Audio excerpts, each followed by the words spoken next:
11 জুলাই 2000 সালে জন্ম নিয়েছিল রিও ডি জেনিরোর সাও গনসালো। ইটার টিনের ঘেরা একটা ঘরে একটা ছেলে কাঁদল।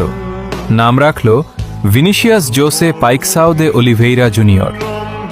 বাবার পকেটে টাকা ছিল না, বুট কেনার সামর্থ্য ছিল না, কিন্তু পায়ে ছিল আগুন। রাস্তার নোংরা মাঠে খালি পায়ে দৌড়াত। মানুষ হাসত, বলতো এই ছেলে দিয়ে কিছু হবে না। ফ্লামেঙ্গোর একাডেমিতে যখন ট্রায়াল দিতে গেল, বাস ভাড়া নাই। বাবা সাইকেল চালায় 2 ঘন্টা দূরে নিয়ে গেল। ভিনি সেদিন 10টা গোল দিছিল। কোচ বলল একে ছাড়া যাবে না। তারপর মাদ্রিদ।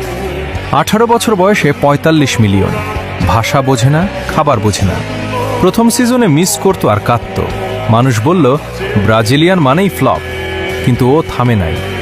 বর্ণবাদী গালি খাইছে, স্পেনের স্টেডিয়ামে কান্না করছে লাইভ ক্যামেরার সামনে। তারপর ওই চোখের পানি মুছে বলছিল আমি লড়ে যাব। 2022 চ্যাম্পিয়ন্স লিগ ফাইনাল। 59 মিনিটে ওই গোলটাই রিয়াল মাদ্রিদকে 14তম ইউসিএল জিতিয়ে দিল। 7 নম্বর জার্সি গায়ে দিয়ে আজ ও আর ওই গরিব ছেলেটা নাই।